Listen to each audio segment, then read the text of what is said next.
सभी का skyway learning hub पे। तो आज हम यहाँ पर कंटिन्यू करेंगे गेम थ्योरी के अंदर जो हमारा टॉपिक चल रहा था अलजेब्रिक मेथड। तो अलजेब्रिक मेथड के अंदर 3 क्वेश्चंस मैंने आपको कराए थे। आज एक और क्वेश्चन नंबर 4 कराएंगे। ठीक, स्टार्ट करेंगे आज की क्लास। बट उससे पहले अगर आप लोगों को सच में गेम थ्योरी के सारे लेक्चर्स बहुत अच्छे से समझ में आ रहे हैं, आप लोगों ने सारी क्लासेस देखी हैं, तो प्लीज़ हमारे चैनल को अपने फ्रेंड्स के साथ जरूर शेयर कीजिएगा और उनको बोलिएगा कि सब्सक्राइब जरूर कर लीजिए। और साथ ही साथ अगर आप लोगों ने भी सब्सक्राइब नहीं किया तो आप भी कर लीजिएगा, ठीक है, जिससे आपको हमारे चैनल के आगे के जितने भी क्लासेस हैं उनका नोटिफिकेशन आपको मिलता रहे। और साथ ही साथ अगर आपकी कोई डिमांड है कि स्पेशली कोई भी टॉपिक आपको अगर पढ़ना है तो आप कमेंट बॉक्स में बता सकते हैं, हम उस पर वीडियो लाने की कोशिश करेंगे, ठीक है। तो आज एक और क्वेश्चन लेंगे।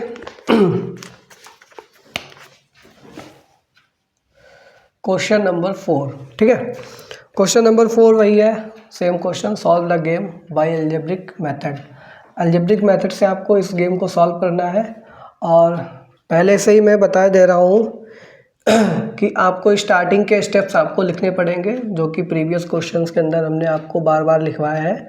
तो अब आपको याद भी हो गया होगा कौन सा मेथड फर्स्ट यूज किया जाता है, कौन सा मेथड लेटर ऑन यूज किया जाता है, ठीक है। सबसे पहले आप सैडल पॉइंट्स चेक करेंगे। सैडल पॉइंट यहाँ पर गेम के अंदर आपको नहीं मिलेगा। सैडल पॉइंट के बाद आप चेक करेंगे क्या डोमिनेंस प्रॉपर्टी का यूज कर सकते हैं। तो डोमिनेंस रूल के अकॉर्डिंग आपको कोई भी रो मिनिमम या कॉलम मैक्सिमम नहीं मिलेगा, तो आप डोमिनेंस प्रॉपर्टी का भी यूज़ नहीं कर सकते। क्या आप ग्राफिकल मेथड यूज़ कर सकते? बिल्कुल नहीं कर सकते, क्योंकि ये 3x3 की मैट्रिक्स है, m×2 या फिर 2×n की मैट्रिक्स नहीं है। जब तीनों मेथड्स फेल हो जाते हैं तब हम आते हैं अलजेब्रिक मेथड पे, ठीक है। तो इसका सोल्यूशन डालेंगे solving this game by algebraic method. इस गेम को अलजेब्रिक मेथड से सॉल्व करेंगे, ठीक है। तो उसके लिए सबसे पहले हमें क्या करना पड़ेगा, हमको यहाँ पर प्रोबेबिलिटीज़ को लेट करना होगा, ठीक है।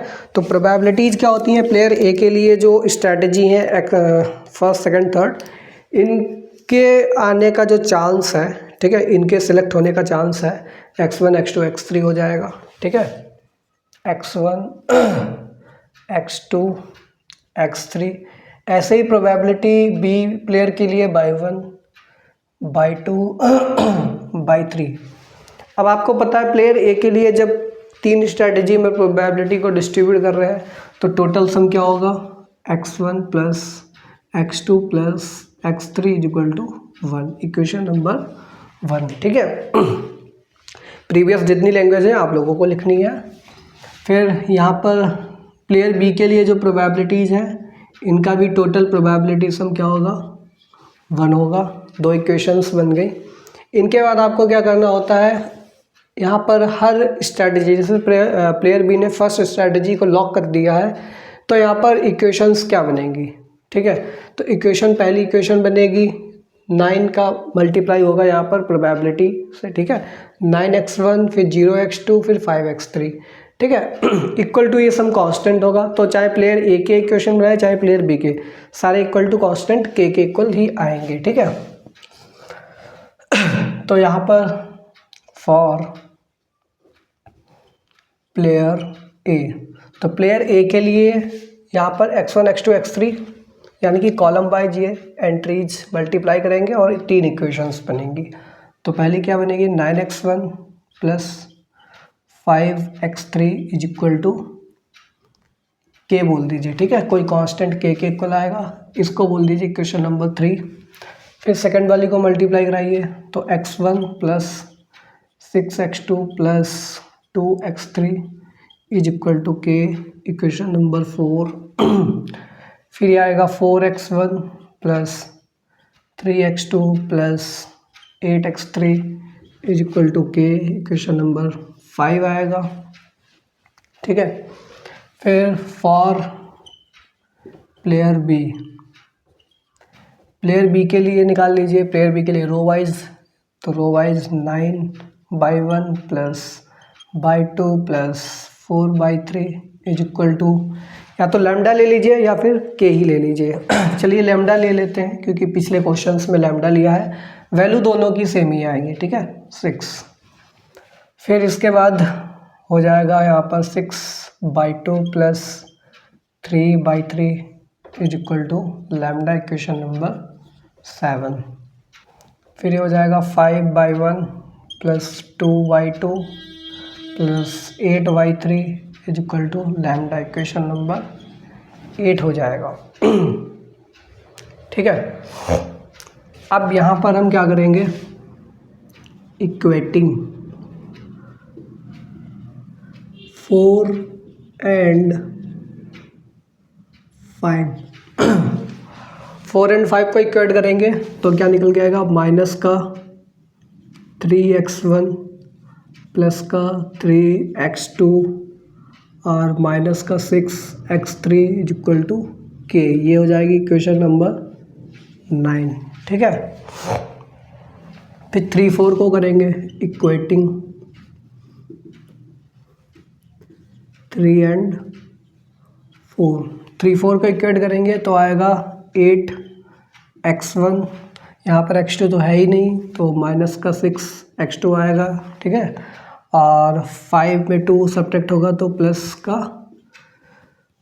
3x3 is equal to K, equation number 10। ठीक है, यहाँ से वैल्यूज निकालेंगे x1 upon equal to minus का x2 upon equal to x3 upon.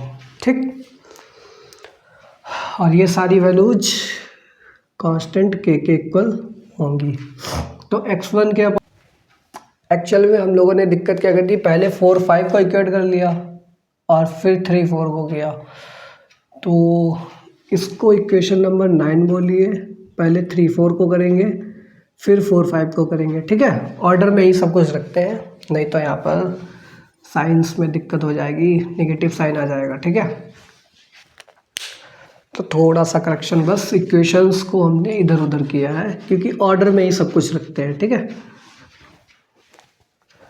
तो 9 10 के अकॉर्डिंग इस बार इक्वेशंस क्या बनेगी, माइनस का 6 3 और 3 माइनस 6। ठीक है, फिर x2 के साथ अगर हम लिखेंगे तो ये आएगा 8 माइनस 3 और 3 माइनस का 6।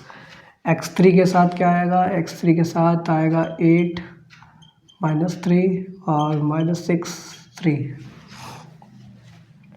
अब निकालते हैं यहाँ पर x1 इज इक्वल टू 6 6 जा 36 माइनस का 9 k हो जाएगा। तो इसको जब घटाएंगे 36 में 9 को सब्ट्रैक्ट करेंगे तो कितना आएगा, ये आएगा 24 के।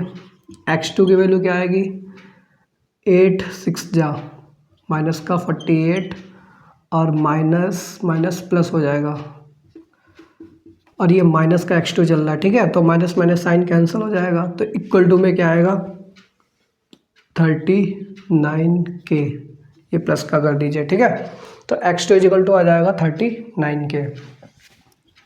x3 इज इक्वल टू क्या आ जाएगा 24 माइनस 6 3 जा 18k। ठीक है, तो ये हो जाएगा 6k। अब यहाँ पे लिखे पुट x1 x2 x3 इन। फर्स्ट में पुट करेंगे तो सबको ऐड कर लीजिए, तो सबको ऐड करेंगे तो 6 4 10 30 30 30 60 और 9 69k हो जाएगा। ये इज इक्वल टू 1। तो यहाँ से k की वैल्यू निकल के आई है 1/69। ठीक है, तो it implies x1 is equal to आएगा 24/69। इसको डिवाइड करेंगे तो 3 8 जा 3 2 जा 3 3 जा। ठीक है, 8/23। ऐसे ही x2 इज इक्वल टू कितना आएगा 39/69। डिवाइड करेंगे 3 1 जा 3 3 3 जा 9 3 2 जा 6 3 3 जा 9। ठीक है, ऐसे ही x3 की वैल्यू क्या आएगी 6/69। डिवाइड करेंगे 3 2 जा 3 2 जा 3 3 जा। ठीक है, सिमिलरली तो ये तो x1 x2 की वैल्यू आ गई सिमिलरली। अब y के लिए कैलकुलेट करेंगे तो सबसे पहले इक्वेट करेंगे, इक्वेटिंग 6 and 7। ठीक है, 6 and 7 को इक्वेट करेंगे तो 6 और 7 को अगर इक्वेट करते हैं तो कितना आएगा, ये आ जाएगा 3/2 माइनस का, यहाँ पर बाई 2 है, यहाँ पर बाई 2 है ही नहीं, यहाँ पर 9/1 है, यहाँ पर बाई 1 नहीं है, ठीक है, यहाँ पर बाई 1 नहीं है तो ये आएगा 9/1, ठीक है।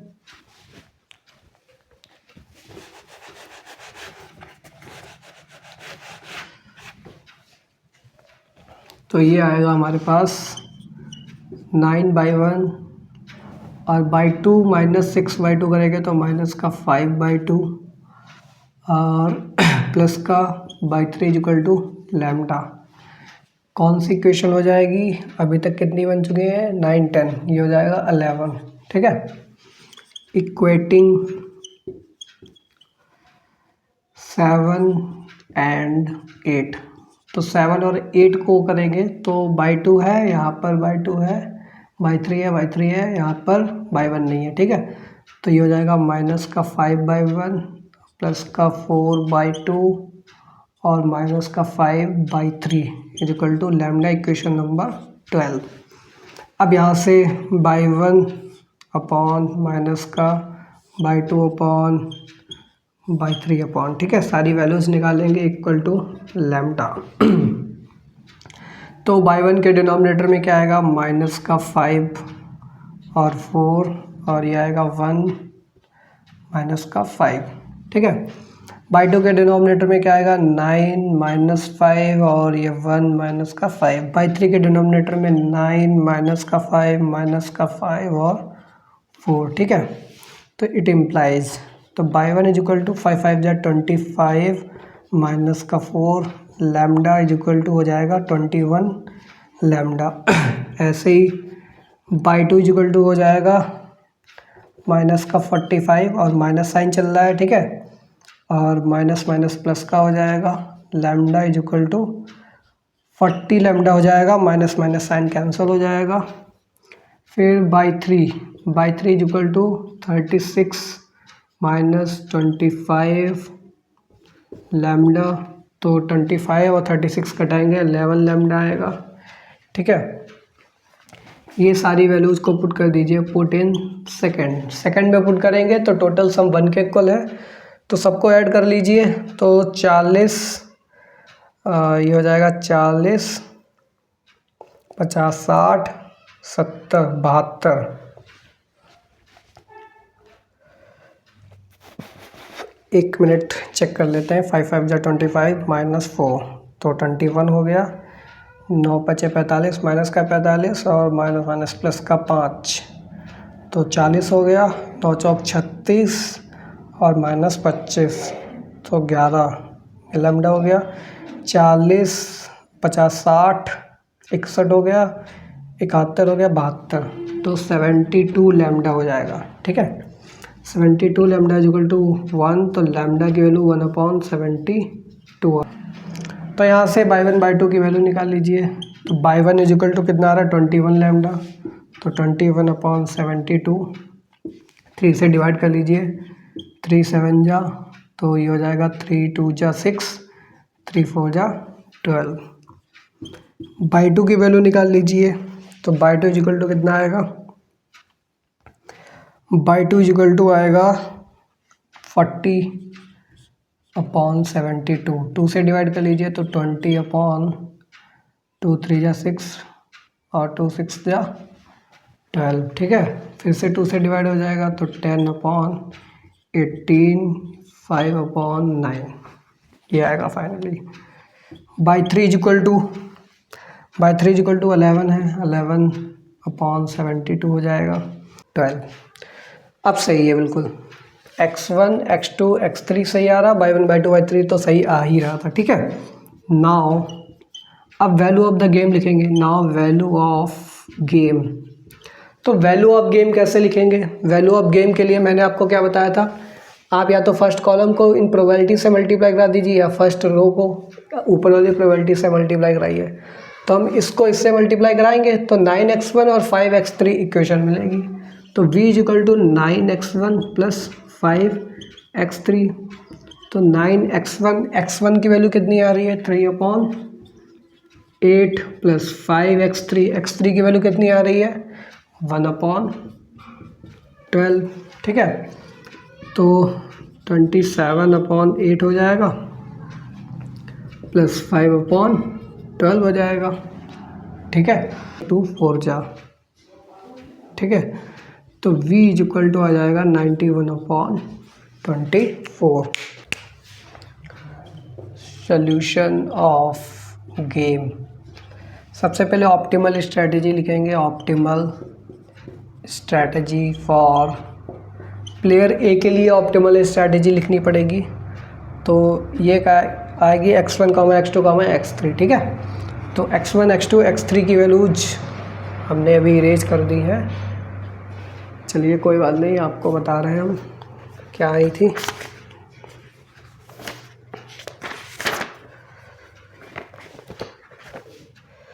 यह था 3/8, 13/24, 1/12, ठीक है। ऐसे ही optimal strategy for player B के लिए लिखेंगे। तो प्लेयर बी के लिए optimal strategy y1, y2, y3 की वैल्यू लिख दीजिए 7/24, 5/9, 11/72। और value of the game, value of game कितना आ रहा है 91/24, ठीक है। तो ये आपका फाइनल आंसर हो गया, ठीक है।